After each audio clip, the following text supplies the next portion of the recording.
I've been quite harsh to Legend of Korra. Again, I love the show, and it's because of that I'm honest about how I feel towards its writing. And so today, I'm gonna be a bit kinder and talk about things I genuinely love about the show. I may have some grievances here and there, but we're gonna be focusing on things I enjoy as is.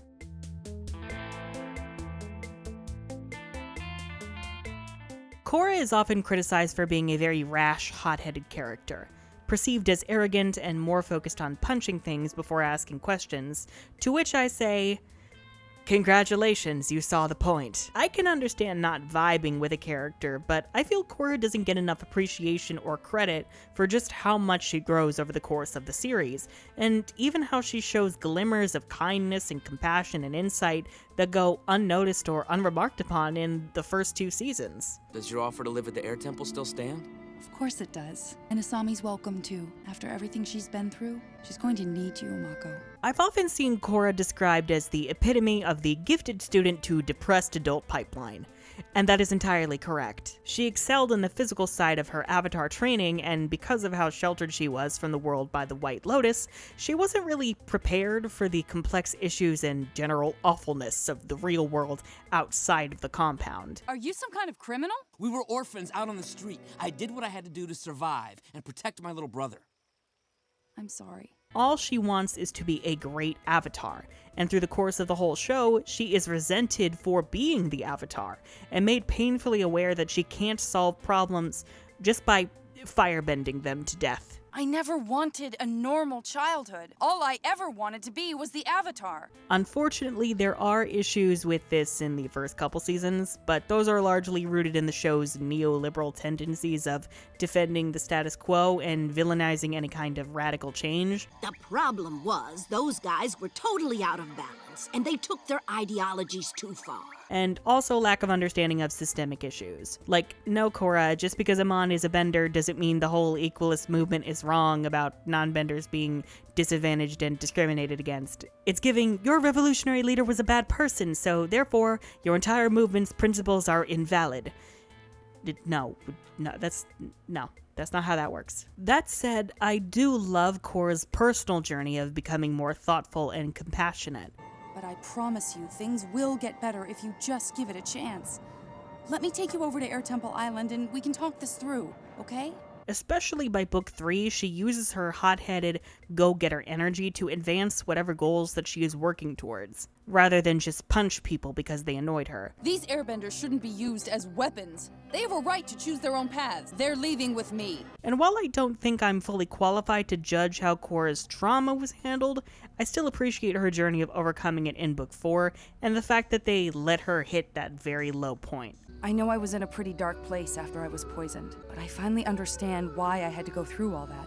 I needed to understand what true suffering was, so I could become more compassionate to others. Genuinely, seeing her rebuild herself and rebuild her life in book 4 is so amazing to watch. I love the person she becomes at the end of the show, just so empathetic and compassionate, and while I wish she didn't extend it to Earth Kingdom Hitler, I can kind of understand what they were going for. You wanted to create a place where you and your people would never be vulnerable again. After I was poisoned, I would have done anything to feel in control. Like, I see your vision. It's just, some people don't deserve the nice words.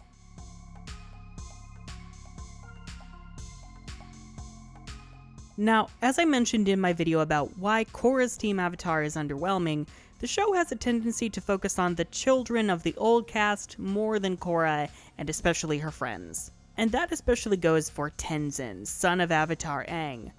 And you know what? I get it. It's a very compelling concept for a character. The child of the previous protagonist, who is not the main character, and is dealing with a lot of feelings of inferiority as they try to live up to their parents' legacy. You are trying to hold on to a false perception of yourself. You are not me. And you should not be me. You are Tenzin. You can tell that they put in a lot of work into Tenzin's character. They had a damn field day.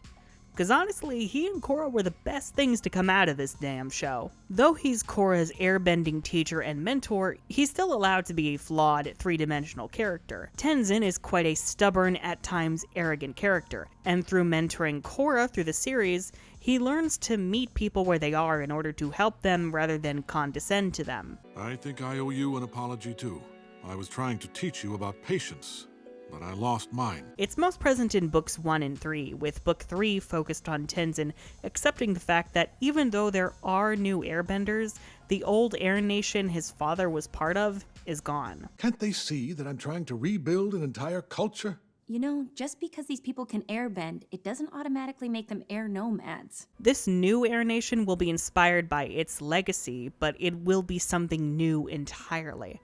Also, I just have to appreciate the fact that even though Western animated shows, especially back when Korra was first coming out, are automatically expected to be for kids and kids only, both it and Avatar were accessible to all audiences. Korra focused on letting itself be a bit more mature to court the aged-up audience of the original series. And with that came important protagonists and side characters who were not only young adults, but actual middle-aged adults. And parents, ones who had complex stories about more than being just parents. I don't think y'all realize how rare that is in Western animation. Fuck, in animation in general. Ugh. And fantasy, now that I'm thinking about it. Usually the parents are sidelined or murdered to get them out of the way. Usually adults are incompetent and the teens have to do all the work. Korra is a nice balance of generations. And on top of that, I'm kinda glad Aang was a bad dad. You need to leave! Well, he wasn't bad per se. The thing is, no parent is perfect, not even the best ones. That just comes with the fact that every person is a flawed, messy, imperfect person who will inevitably fuck up. And good lord, parenting is not for everyone. Just because you loved Aang as a character does not mean that he would be a perfect parent. Actually, can we stop with this idea that all your faves will have kids to make a next generation of protagonists? And also, stop making them all have kids at the same exact time, because the amount of coordination that would require is frightening and a little culty. So no, not everyone wants kids. And even if they do, they're not going to be perfect parents. Look at Aang, for example. We never actually know whether he envisioned himself one day having kids of his own accord. And on top of that, parenting in the conventional sense was not really a thing in air nomad culture. So he didn't even really have a concept or a baseline to go off of. Add to that the fact that he really had no choice in whether he even wanted to have kids, given airbending and air nomad culture would die with him if he didn't. And you get a recipe for a very anxious dad who has no clue what he's doing and likely views the whole process as a means to an end. Reminds me of something Khadijah and Bawe once said. Go watch their videos, they're fucking great. I forget what the specific video was, but it was about like the damage that can be done if a parent has a kid out of obligation. Viewing that kid as an obligation, ooh girl, the resentment that comes from that. Like, even if you want them, if the kid feels like an obligation, ooh. Now, that's not to say Aang is a bad person, not at all. But think of it this way.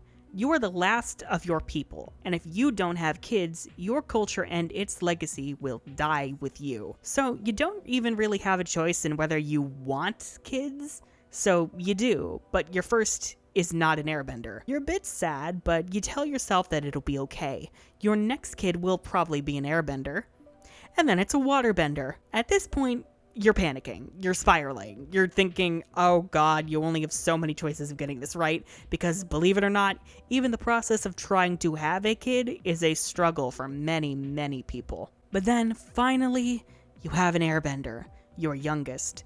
You're over the moon, you finally have someone who can carry on and preserve your culture and keep it alive long after you're gone. Oh, and they don't have a choice about whether they want to be a parent either. Most of them won't. Parenthood is an obligation to these people because the alternative is the death of their culture. The fate of the world rests on your shoulders. But what if I fail? Then your father's hope for the future dies with you. I can't fail. You will. In that sense, it's kind of a miracle Aang and even Tenzin did not have a mental breakdown. At least on screen. It's a lot more complicated than, boo, they made Aang a bad dad. And I really appreciate that they let it be as messy as they did. I wish they did more exploration of whether Aang wanted kids in the first place, or getting an idea of his whole view of the process, because admittedly, a lot of this is down to my own interpretations. Still, I'm glad that they let Aang be a bad dad, so yay. And that kind of goes back to Tenzin too. He is a very flawed, deeply interesting character who himself struggles with carrying on his father's legacy, the culture of their people, mentoring the Avatar, the art of airbending, and being there for his wife and kids. I like him. He's great. He's a grumpy grump, and I love him. What is wrong with you?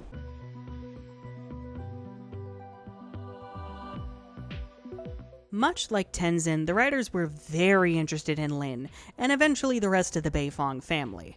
And thank God for that, because I am desperate, famished, and dreaming of a Keeping Up with the Beifong spin-off. We'll start with Lin in the first season, because she has fuck all to do in book 2. I actually love the fact that we have such a pivotal female character who's not only middle-aged, but also focused on her career and doesn't have a husband or kids. Women specifically are pressured to get married and have kids young, and considered failures or even selfish if they decide that they don't want marriage, or worse, if they decide to be child-free. So to have Lin be portrayed as a badass whose main issue isn't that she's single or childless, but rather that she's too focused on handling things herself and shunning other people who want to help her, is a breath of fresh air. She is never belittled by other characters, nor does the narrative make her yearn for a horse and carriage. Family is important to her, but that comes in the form of her sister, nephews, and nieces. You can still care about family, community, and kids without having a marriage or kids of your own. And on the note of the Beifongs, I absolutely love the conflict between Lin and Su Yin. You think just because you live in a big fancy house that you're a different person? Maybe you can fool everyone else, but you can't fool me. You're the one who hasn't changed. You're still a bitter loner who only cares about herself. Again, your faves will not be perfect parents. And to be quite frank, I don't think Toph really wanted to be a mom. In my diseased headcanon, her kids were accidents from her flings. Which, you go Toph, you play the field and then live your best single mom life. Love that for you. I'm not shocked she wasn't very emotionally present for her kids, not only because of her job, but because Toph has never been a very sentimental, touchy-feely person to begin with. Just look at her, it's Toph. Because Mom grew up in such a strict house, she gave us all the freedom in the world, hoping we'd figure out our own paths. And the fact they tied it into the way that the pendulum swings between generations, how because Toph's parents were so strict with her, Toph gave her daughters too much freedom. And in turn, that led to Su Yin being too sheltering of her own kids. Mom gave us too much freedom, but I feel like I've made the mistake of giving Opal too little. I think it's time I let her choose her own way. Chef's kiss. Absolutely love me some generational trauma and conflicting parenting styles. And seeing how Su Yin genuinely has changed as a person since she hurt Lin, but how holding on to that anger for 30 years was taking a physical toll on Lin while also leading to her loneliness. Nuance, moral grayness, messiness. This is everything, bitch. For real, the Beifongs need their own show. I'd watch the shit out of it. Su Yin's kids are also pretty neat. Wing and Wei are absolutely gay sports icons. I gotcha!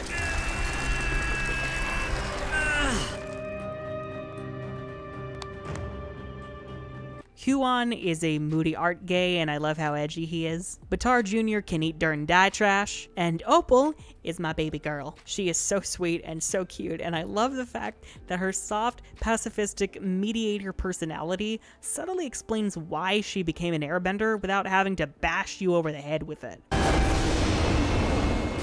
What are you two doing? You're sisters! Why would you want to hurt each other? I especially love how she got Bolin to realize being himself was probably a good way to get a girlfriend. Just be yourself. Huh, be myself. Yeah, I guess I could give that a shot. And then grew a backbone and told him to fuck off when book 4 when he, became a fascist. This will totally make me forget that you worked for Kuvira, the person who captured my family and is probably torturing them right now. So yeah, let's just sit down and have a great picnic because we're so in love. That requires unpacking for another time, but I love Opal. I love her. I want good things for her. Even Zaofu as a setting, I adore. I'll probably go more into its technical aspects a bit later when I talk about bending advancements, but I love the fact that because Su Yin herself had to realize she was ruining her life and turn things around, it means the city that she's built is all about rehabilitation. Anyone can come here and start over to become their best selves, even a pirate who secretly wanted to be a chef all his life. I do hate that Varric, aka the embodiment of the way we all thought billionaires were cool in the 2010s, before realizing they're fucking egotistical vampires, took advantage of that, but you know what? He did betray Zhao Fu to help Kuvira in her conquest, so... Kuvira and Batar left that day with Varric, my security force, and a few of Zhao Fu's wealthiest citizens. I guess they accidentally confirmed billionaires suck, but my point is the Beifongs are great. I love them. And speaking of Toph...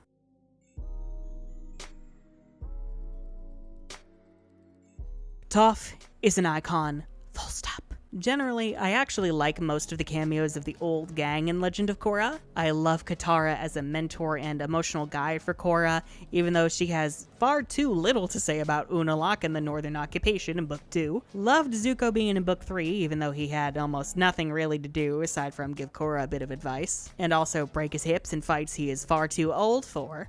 And oh my god, I love Toph in Book 4. Tell me the story about how you taught Aang to earthbend. What's there to tell?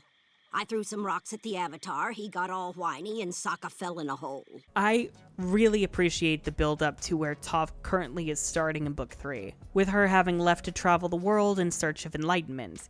It really makes you go, wait, where is she? And that gets paid off when Korra meets her in the swamp. I can't believe it. Toph? Nice to see you again, Twinkle Toes. This setting makes perfect sense for her, as not only does it let her, as a reclusive elderly, stay far away from very annoying people, but it also ties in her ability to see through the earth. Her using that foot vision, so to speak, and connecting it to the way the Banyan Grove tree connects to the rest of the world is excellent. I'm more connected to the world than you've ever been. The roots and vines, they run all over the world.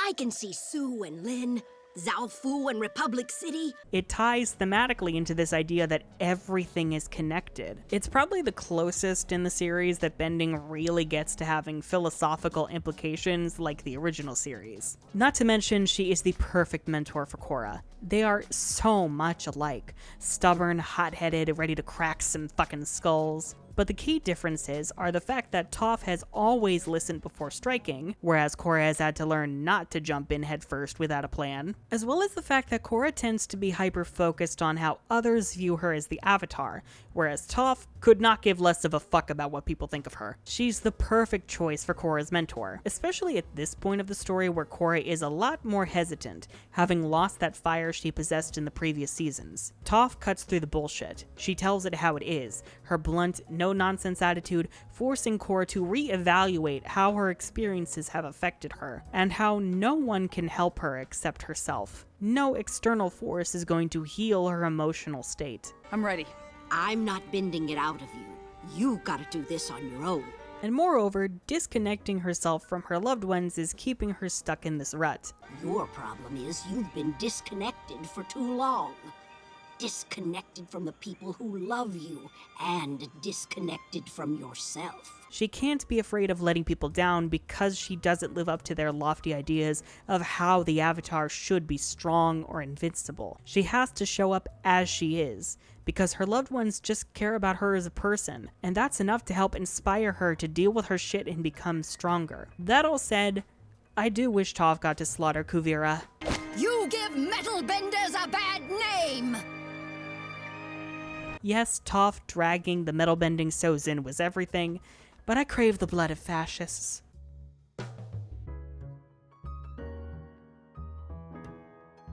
As mentioned earlier, it's rare for parents in this kind of media to be fully fleshed out, sympathetic characters that we root for. And on top of that, parents are usually written to be quite lame or embarrassing to their kids, and unable to embrace the new insights of the younger generation. You know, provided that they haven't been murdered to get them out of the plot already. They were mugged by a firebender. He cut them down right in front of me. That firebender took my family from me. A firebender killed Sato's wife during the break-in. That is still kinda true with Tonraq needing to let Korra embrace the spirits and their world more in Book 2.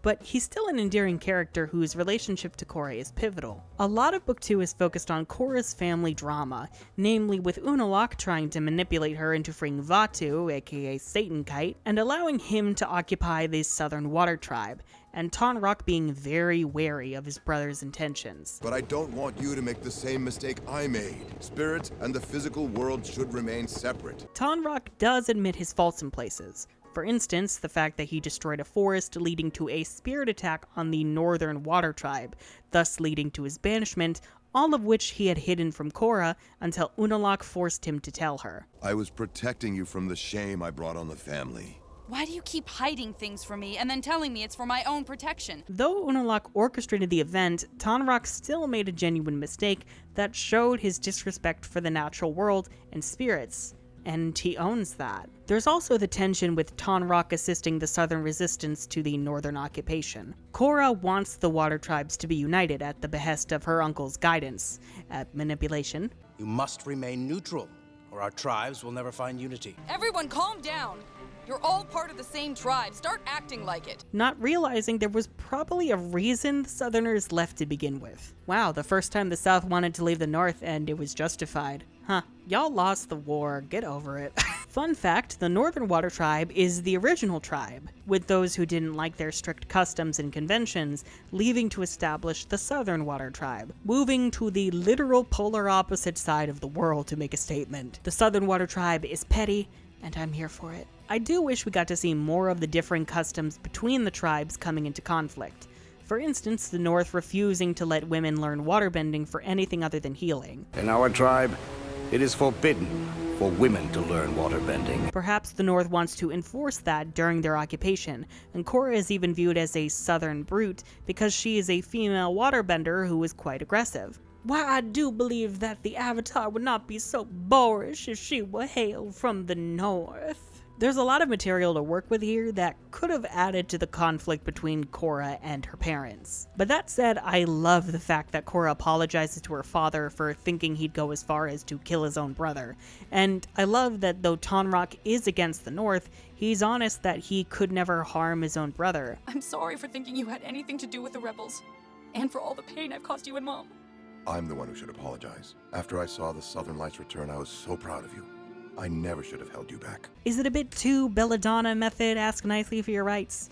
Kinda, yeah, a little bit, but I can understand why a softie like Tonraq would be a bit hesitant when it's so close to home. It's so cute, yet so messy, and I really, really love seeing how they learn from each other and how much they love each other. We knew one day the world would need you, and you wouldn't need us anymore. Mom, Dad, of course I still need you. And also, the fight with Korra and Tonraq facing off against Zahir, a father-daughter team-up in a fight. When do you ever see that in media? It's one of the best fights of the whole franchise, it's exhilarating to see, and it makes me emotional as fuck, seeing Tonraq so vicious protecting his little girl, who herself is quite a badass even when she's restrained. God bless this show. Do wish he got more to do in Book 4, but what can you do? And Senna is there. She doesn't really get much to do, which I am sad about. Apparently she's a waterbender, even though she's never shown bending on screen, so no, I refuse to accept this. In my heart, she's a non-bender, and maybe she can teach Korra to respect non-benders to inform some of her empathy towards the Equalists in Book 1. I do love her scene with Korra out on the balcony in Book 4, when Senna expresses her concern for Korra's well-being and begs her to go see Katara. You're going to get through this. Oh, I love you so much. It breaks me every fucking time.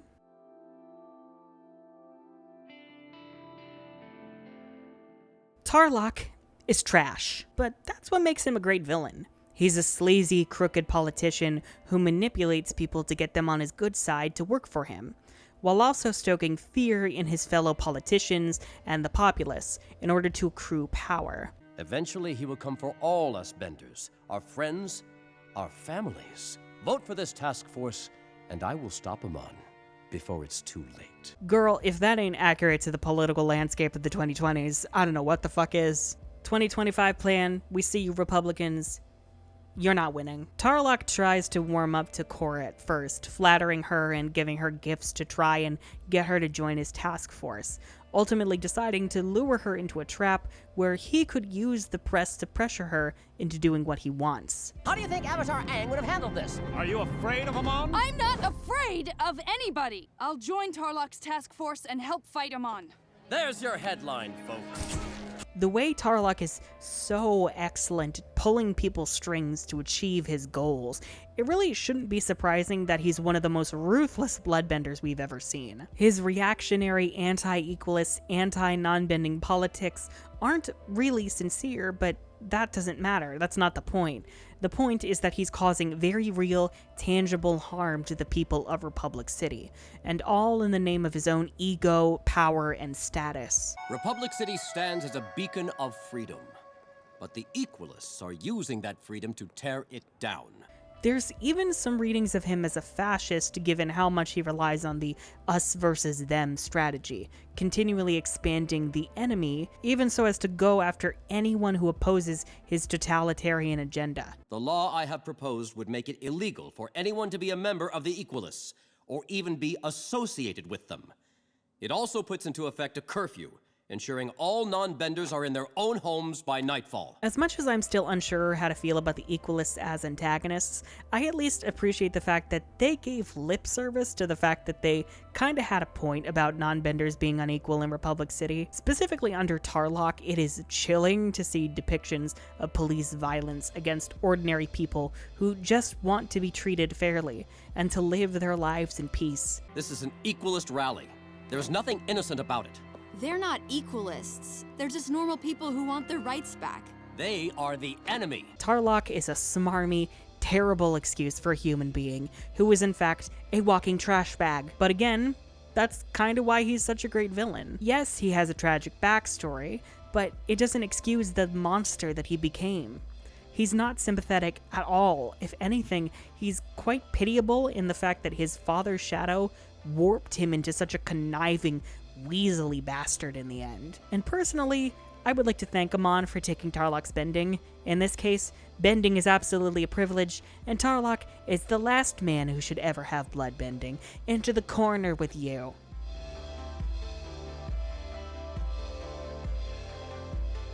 The Red Lotus have more chemistry than Korra's Team Avatar, and that's the tea. But really, there's a reason why they're the fan favorite villains.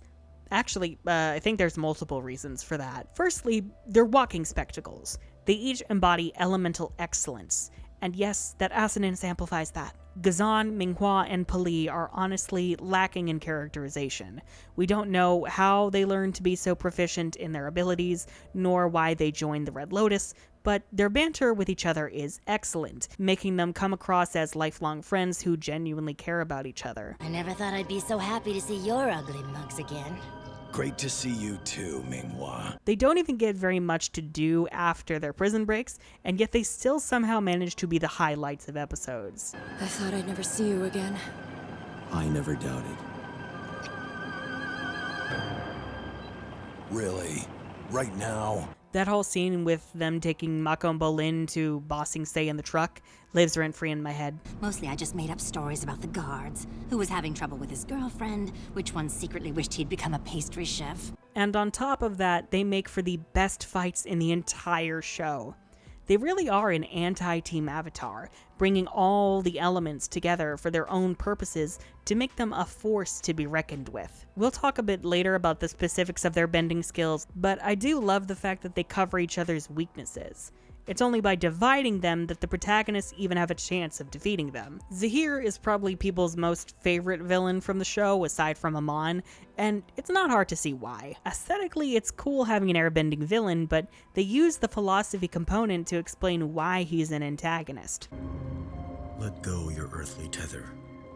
Enter the void, empty, and become wind. Air as an element about freedom explains why he is so gung-ho about tearing down any and all states, arguably to the point that he shuns the communal aspect of the air nomad culture entirely. We will forge a world without kings and queens, without borders or nations. where a man's only allegiance is to himself and those he loves.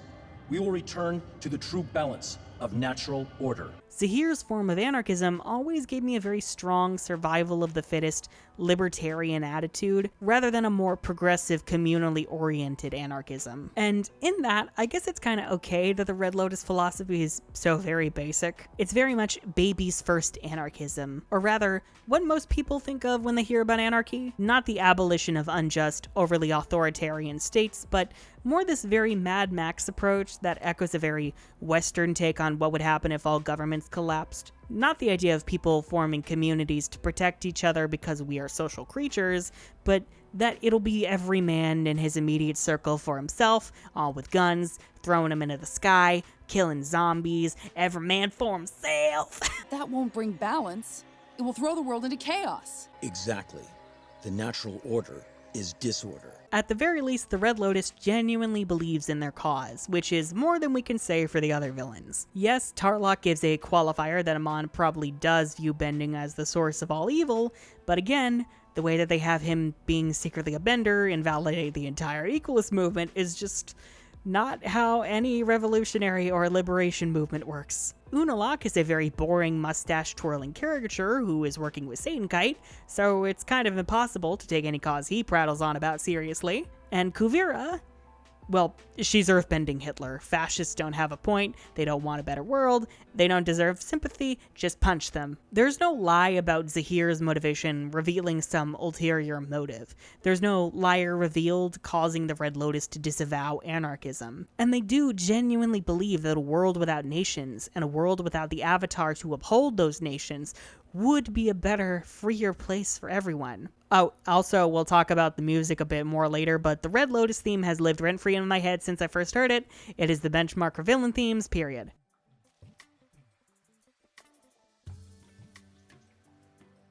Now, when we talk about advancement and modernity, we kind of have to interrogate the fact that we take the very concept of modernity for granted. The idea of what makes a society advanced or modern itself in our world comes from a very colonialist attitude of how European countries saw themselves as superior to the rest of the world. Similarly, Sozin viewed the Fire Nation as technologically superior and in a time of great prosperity, which in his mind justified his conquest of the rest of the world. We should share this prosperity with the rest of the world.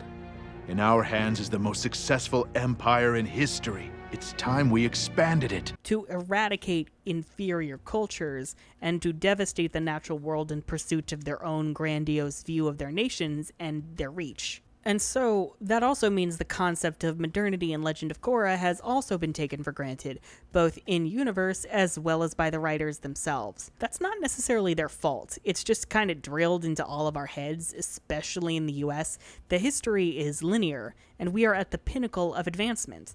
That goes for the rise of industrialization in the Avatar world, the transformation of colonial imperialism into modern capitalism to preserve very narrow hierarchical power structures, why Asami is cool for being a girl boss CEO, and Varric should be stan because he's Elon Musk before he showed his ex-obsessed ass, and why we are so focused on preserving the status quo with only gradual, not too radical change. I mention all of this because it really ties into how bending has lost a lot of its cultural and philosophical components in Legend of Korra. Much like the spirits lost their amorality and otherworldliness, bending no longer serves as a connection between people, nor as a way for them to understand themselves. It's pretty much just for spectacle, both in cool fights and in very specific, more technical parts of the world building. Let's look at some examples of how bending worked in the original series. Iroh often commented on the differing philosophies of each element, and how it informed the cultures of the nations that were built around them. Water is the element of change. The people of the Water Tribe are capable of adapting to many things. They have a deep sense of community and love that holds them together through anything. Same goes for the chakras explained by Guru Patik and how they related to the elements. And moreover, learning how to bend an element was more than the specific martial arts moves. It also had to do with the character's arcs. When Aang was learning earthbending, he struggled with it because of his conflict avoidance. Girl, I'd know that. What if I came at the boulder from a different angle? No, that's the problem. You've got to stop thinking like an airbender. There's no different angle, no clever solution, no trickety trick that's gonna move that rock. You've got to face it head on. which was partially informed by his upbringing as an airbender with airbending values and tactics of nonviolence and evasion. He had to learn to face conflict head-on to even begin learning earthbending. Then in Book 3, Zuko became unable to firebend once he joined Team Avatar, because he lost the anger and pain that he had held onto for so long that was serving as his drive. In fact, the Fire Nation as a whole had lost the art of true firebending, with post-Sozin firebending being more about fueling one's ego and indulging in one's destructive rage. That's why Zhang Zhang came to hate firebending and resent himself for wielding it, because that's how he was taught to view fire. In fact, firebending is all about energy and life, which Iroh understood, channeling that energy through his breath. Aang and Zuko discover this when they meet the Sun Warriors and the original firebending masters, the dragons Ran and Shaw. It is about embracing that passion and energy, that drive to stop Ozai and restore balance to this world, that allows Aang and Zuko to truly understand fire as an element so that they can wield it in all of its true beauty, ferocity, and strength. I thought firebending was destruction. Since I heard Katara, I've been too afraid and hesitant. But now I know what it really is. It's energy and life. It's like the sun, but inside of you. Bending isn't really used the same way in Legend of Korra. Characters don't explore different aspects of themselves or understand the elements themselves in order to hone their bending skills. The closest you get, besides Toph's aforementioned connection to the Banyan Grove tree, is Korra becoming more attuned to airbending as the series goes on. At first, she struggles with it, then only uses it for air punches after defeating Amon. But by Book 3, her airbending has really improved, more so than I gave her credit for, admittedly, in my video about her Team Avatar. I still wish we saw more of that journey from her, but I enjoy it. That all said, while I do miss these philosophical and character-driven aspects of the elements and of bending, I do still enjoy what we see of its advancements. Firstly, because the world is becoming more multicultural, and we have so many more adult characters, we get way more bending of all elements to get a little variety. And with that comes some stellar fight scenes. How now that metal bending is more common, it's influenced the way that the world works now that it is industrializing with the tech that the Fire Nation had developed. The police suck, yes, but I do like that they use the fact that metal bending is still a rare ability to increase their threat factor, and how they implement it into their armor and their cables for getting around quickly. Cool, metal benders. And oh my god, Zaofu is one of my favorite locations of the franchise. I am obsessed with this Lotus-inspired architecture with the domes. And it's genuinely so cool to see the way that metal bending is used for day-to-day life here. It's probably hell in the summer when the sun is constantly beating down on it, but you know what? Sometimes you have to let your foot melt into the ground for the sake of progress and aesthetic beauty. I do kinda wish we got to see Ba Sing Se after Kuvira's conquest. I would love to see the way that she modernized the capital, likely giving all the rigid class structures a fresh coat of paint, or rather, new shiny metal slabs. We all know that she would have no issue reinstating the Dai Li for her own means. Actually, I would be terrified of a metal-bending Dai Li. Please give it to me right now, you cowards. Kaya doesn't really get enough love, the sapphic hippie icon that she is. I really appreciated her and Bumi's inclusion in Book 2, and I wish she got more to do in Book 3. That said, I have seen comments of people noticing how her waterbending is influenced by Aang's airbending. She uses a lot of spiral or whirlwind movements in combat, especially in her fights against Zahir and Minghua, and I love that.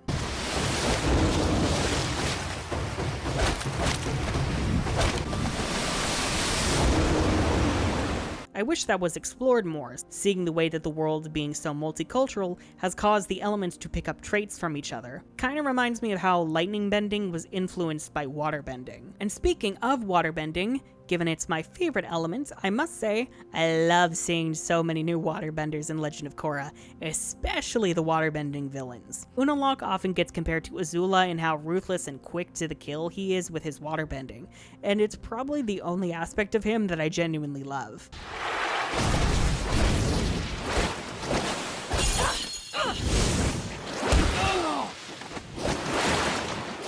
He doesn't bother being flashy or having overly elaborate movements. He conserves his water, using it for quick, lethal strikes instead.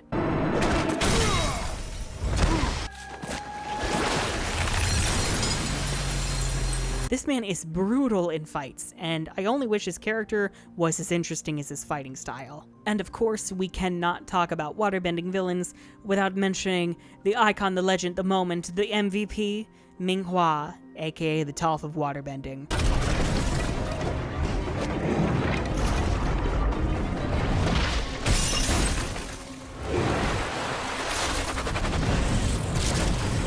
I love seeing more disability rep, and it's so fascinating the way that Minghua uses her lack of arms to make her waterbending so fierce and deadly and efficient. She's honestly more agile than most other benders. Any waterbender going up against her is screwed, since you're basically just giving her more ammunition to redirect back at you. 12 seconds later. No!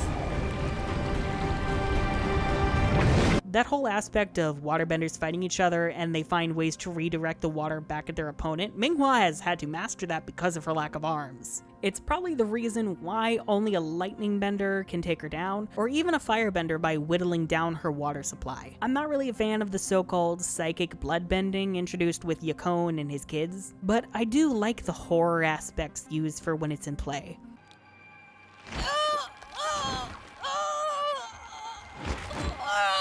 Like, oh my god, they do a great job making this the most terrifying bending style ever seen. My main point here is that I find it so cool that Amon found a way to use bloodbending to block other people's bending. I assume it has something to do with chi paths, and I think that could have been cool if victims of Amon had to unlock their chakras to rediscover their bending, the way that Aang had to do with the Avatar state with the Guru. I wish they did more with that, but it's still cool as fuck. Also cool as fuck, but I wish they did more with it, lava bending.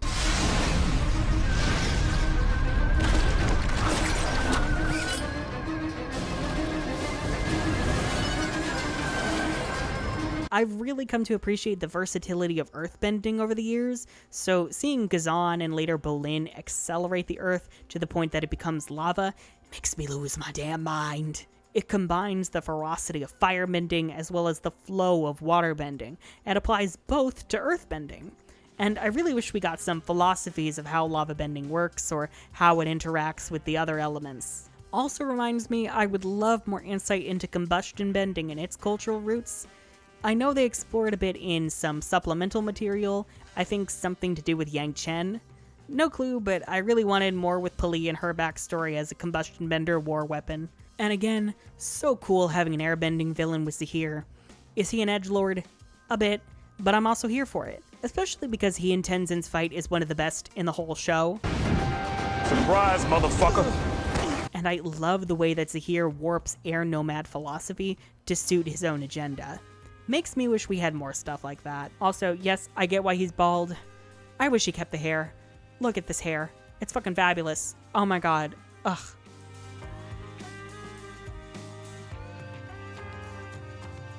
Oh my god. The fact that only Book 1's score got a proper release is a fucking crime. The music of Legend of Korra, much like Avatar, is excellent, and I would like to thank Jeremy Zuckerman for doing the Lord's work in pulling at my heartstrings. Now, I am not a musical expert, so I can't really say exactly why it's great or talk about it in depth, but I love it, and I wanted to yell about it. I absolutely love the main theme and all the iterations of the Avatar theme. The ending of Book 1 is dog shit, but that line from Aang about your lowest point opening you up to the greatest changed, followed by the song Greatest Changed, almost saves it for me.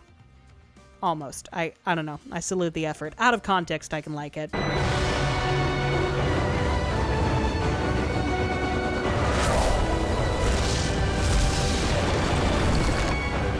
Also, love the Red Lotus theme, obviously.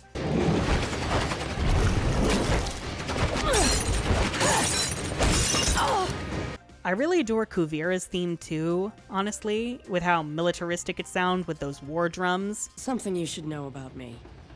I always get what I want.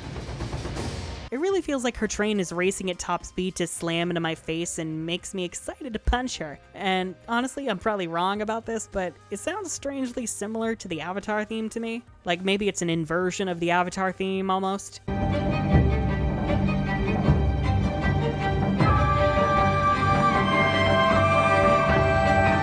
I don't know, but to me they've always been sister themes, which would track given how they try to parallel Korra and Kuvira. So yeah, there's all the things that I love about Legend of Korra. At least the things I could think about as of writing the script. Let it be known that I criticize the show and all things because I love them. I wouldn't be investing this much energy into something I don't care about. I shouldn't have to qualify my love for something, but rather, I hope this came across as me sharing things that I do genuinely enjoy about Korra as it is. Anyhow, if you enjoyed this video and would like to see more content like this from me, then be sure to subscribe and ring the bell for notifications because YouTube hates creators. If you're willing and able, please consider supporting me and the channel via Patreon and/or leaving a tip through this super thanks button below. And if you're interested, you can also pick up my urban fantasy novel, Diseneribus from the Ashes, in the description and wherever else books are sold. I'm the Unicorn of War, and Aang's parenting was a shit show.